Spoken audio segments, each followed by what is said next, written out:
Today, I'm going to unbox and take a quick look at Shiloh, second edition from Worthington Publishing. This is the second game in the Civil War Brigade Battle Series from Worthington Publishing, which started with Antietam.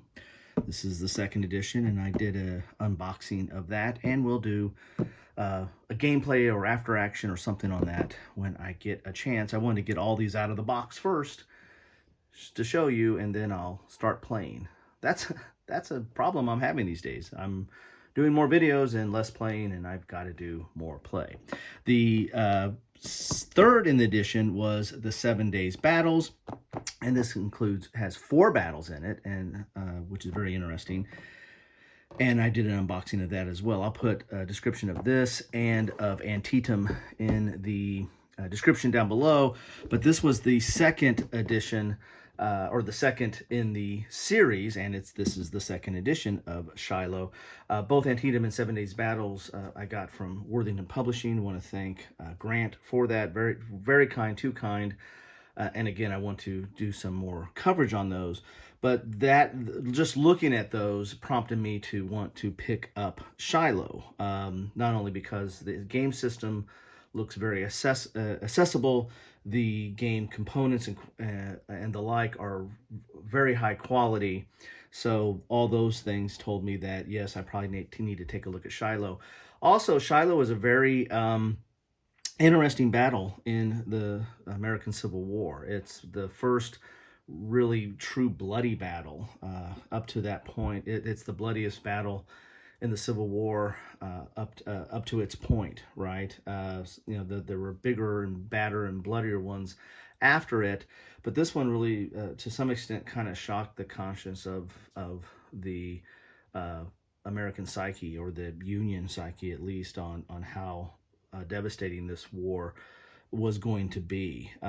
It also marks a success by Grant, and allowed Grant to have further success in that theater. Of course, the eventual capture of Vicksburg, which was very important along the Mississippi, and to kind of cut off that theater for the Confederates. So, and this was, again, kind of bringing up Grant into the eyes of the brass, right, to see that he could do more, and he eventually would take over as the commander of the overall theater, or at least in the East, to bring about the end of the war. So very interesting battle in that regards. Also, it's interesting in that it was very close to not being a Union victory. I mean, it's basically a 2-day battle, with the second day more of a Union mop-up and pushback. But the first day was where most of the action took place, and it was basically an overrun where the Confederate forces pushed Grant and his forces all the way to the river, to Pittsburgh Landing, and it was kind of a desperate situation at times there. And it's one of those ones where looking back, a lot of from the Confederate side, it's they were just ran out a little bit of too much time, right? It was there's actually a monument on the battlefield of death and time, and the death represents Johnson's death, who was one of the Confederates' most accomplished or capable commanders, and he was killed at Shiloh. And then time is that they'd only had an hour or two of daylight left. They might have been able to accomplish their goal and push Grant all the way back to the river and cut them off. One of the reasons for this engagement was the Pittsburgh Landing.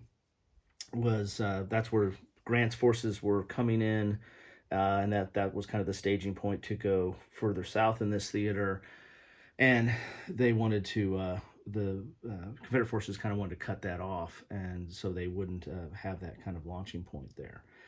The Union really had the boats and had the naval presence on the river, so it wasn't a matter for using it for a branch go forward. It was mainly to cut them off from coming further south. So Shiloh's interesting in that respect. Kind of a couple of missed opportunities here. One, I'm doing this the week after April 6th and 7th.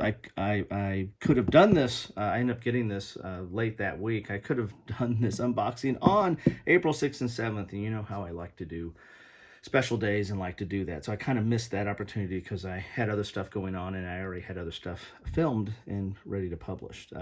I also missed the opportunity to go into Shiloh. I was just took a trip down through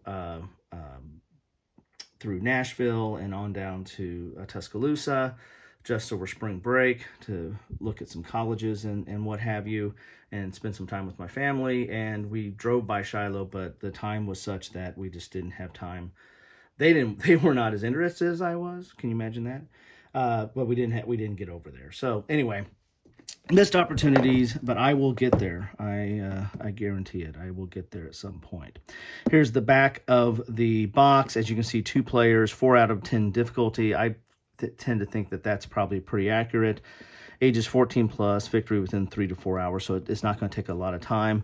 The counters are relatively clear. The map is nice looking. Now that I've watched some videos, the American Battlefield Trust, I don't know if you've ever watched their videos, but they do videos on the day of the battle, and commemoration and walk the battlefields and talk a little bit about what happened.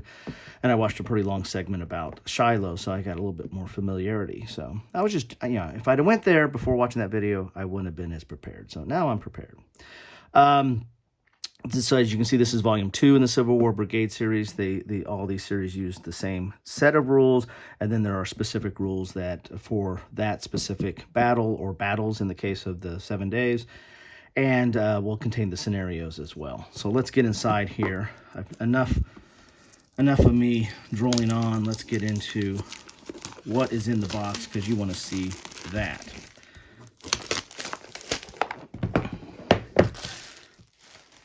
But this is not a battle I knew a lot about. I started reading up on it more and more, and I know more than I've knew before, but still more to learn, and that's why I play these games, right? Because I feel I learn more when I have the tactile feel of pushing the counters around on the board. So you get 2 10-sided dice.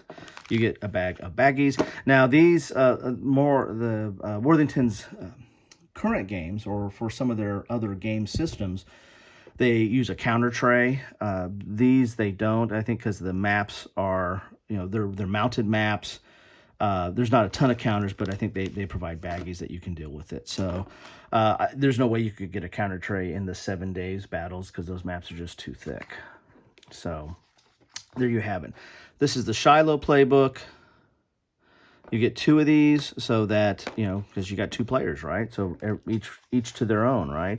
Here's the series rule book I was telling you about. You get 2 of those as well because you've got 2 players. Isn't that nice? Each one can read their own rules. It's dual column. Blue is the highlights throughout the rules, shows key rules. There are also, let's see, this is just showing key rules. If it's green highlighted or strike through, that's a difference between versions 1.2 and 1.3. As I said, this is the 2nd edition. The Antietam was the 2nd edition, so I think they might have made some rule changes through the editions as well. You have these unique strength point counters. That's the way you keep track of strength points. So if you notice some of the counters, and when we'll look at them, they don't have a ton of information on them because you're keeping track of a lot of that through the strength points counters here. Again, dual column. The rules are not overly complex. I mean, in total, you're talking 8 pages of rules. There might be a few extra rules in the Shiloh specific rule book, but for the most part, this is not a overly complicated game. So here's an example of your counters there, or your combat units, combat and non-combat. You've got some descriptions here. Getting started, turn sequence, command phase. Again, commanders are important here. And so command phase is going to be important as well. leaders, organization phase, offensive artillery phase, movement phase. And it looks like there were some changes between 1 and 2 with this green here. You've got examples, colored examples or images with descriptions in here. Here's an example of movement. Here's an example of column movement. That's nice. I always like that. Line of sight examples.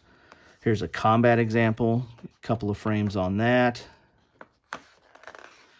And there you have it. I mean, it looks like there was a few added things here for when they went from 1.2 to 1.3. Tied to battle markers was a new thing as well.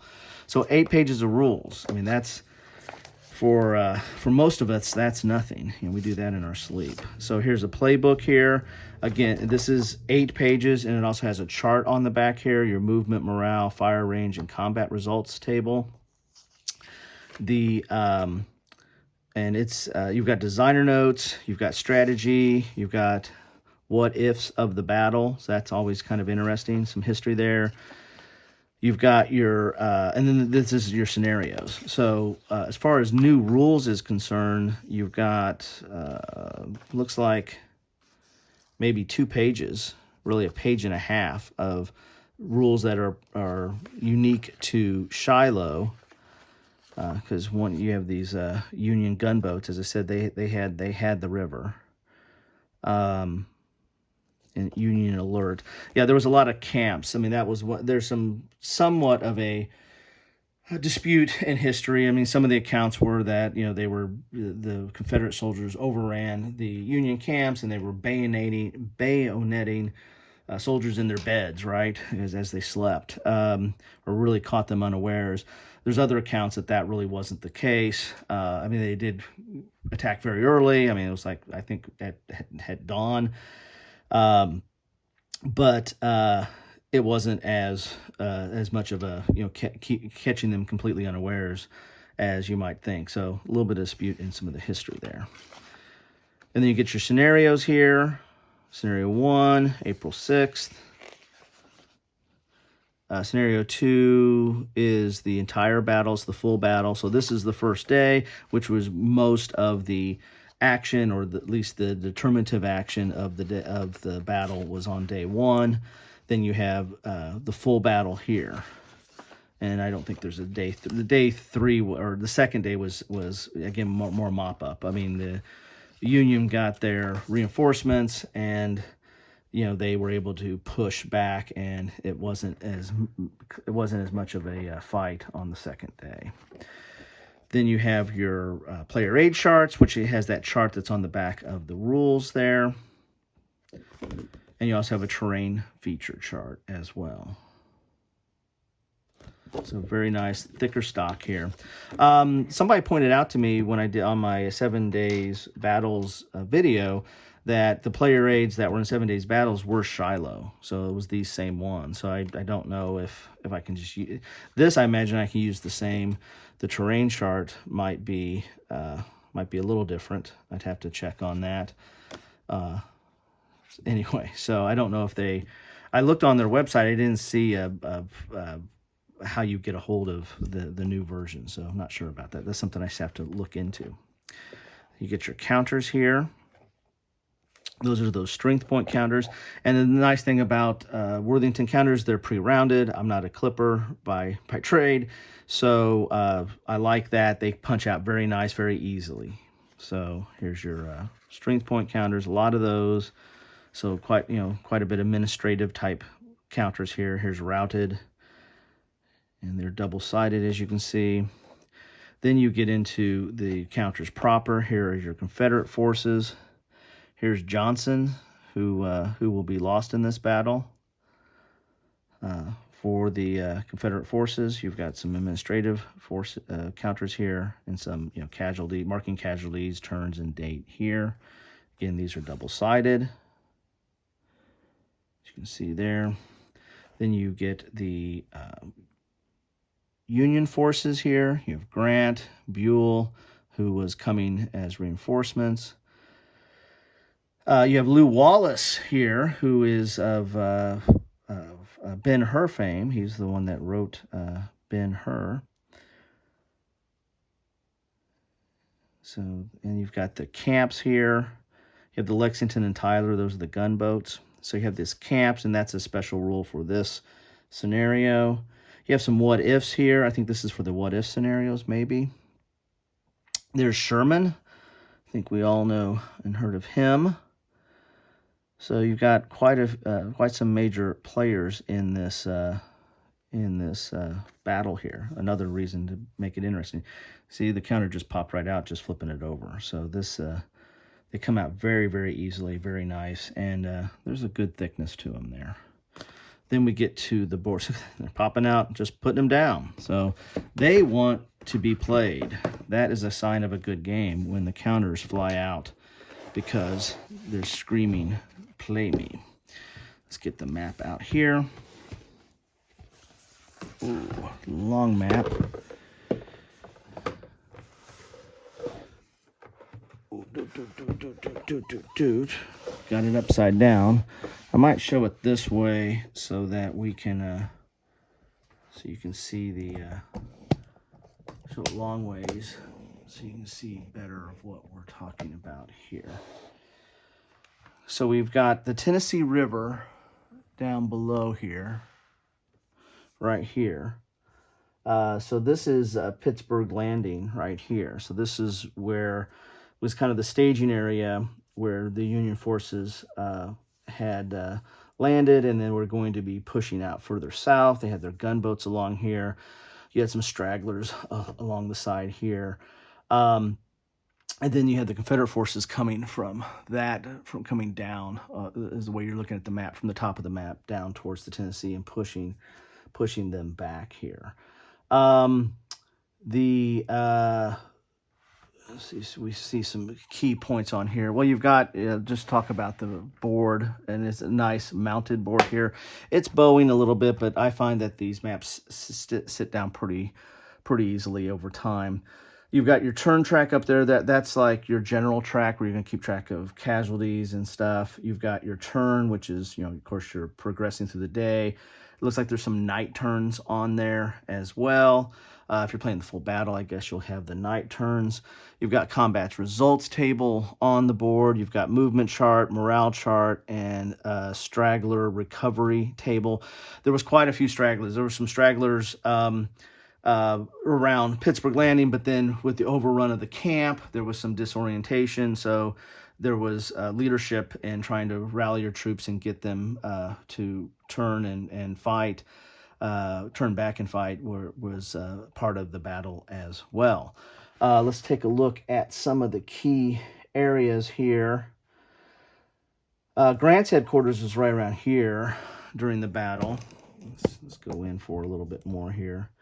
We have the peach orchard. This was, no, I can't even see it. The peach orchard right here. So basically the battle kind of had three fronts. You had very strong positions by the Union up here.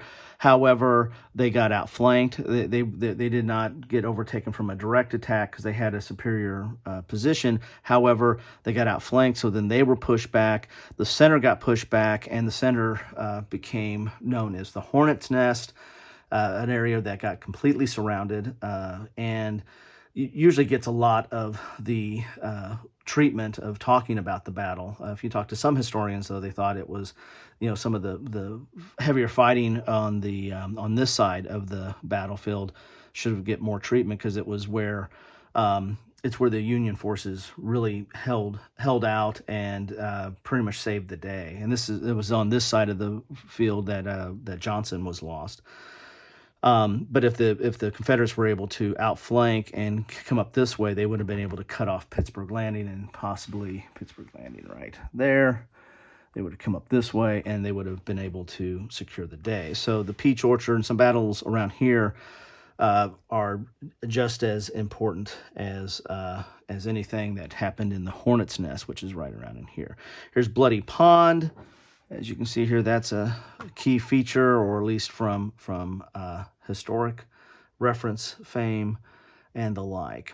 So basically, you're going to have Confederate forces coming this direction, Union forces trying to hold lines and regroup after some of their camps are overrun, and then the Confederate push back all the way to about, pretty close to getting to the Tennessee River here.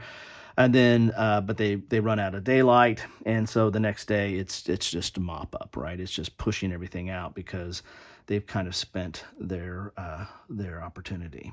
Anyway, so there you have it. That is the map board for Shiloh. This is what you get in a box of Shiloh. And if I've misstated any of the gameplay or the rules or the history for that matter, feel free to leave it in the comments, because I am far from perfect and always interested in hear how much so.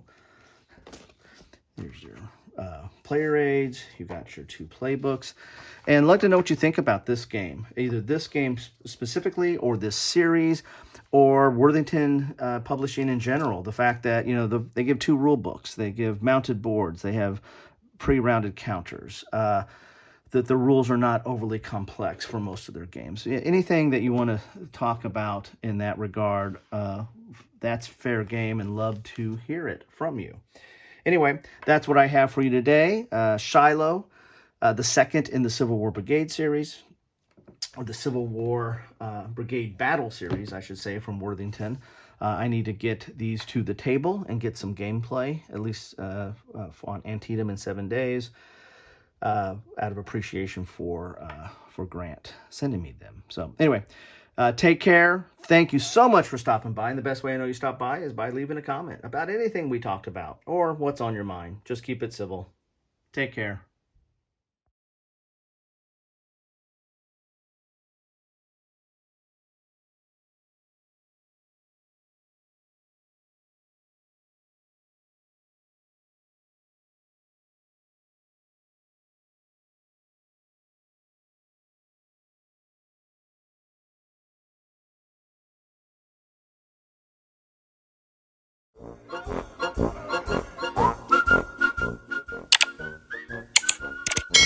Thanks for watching.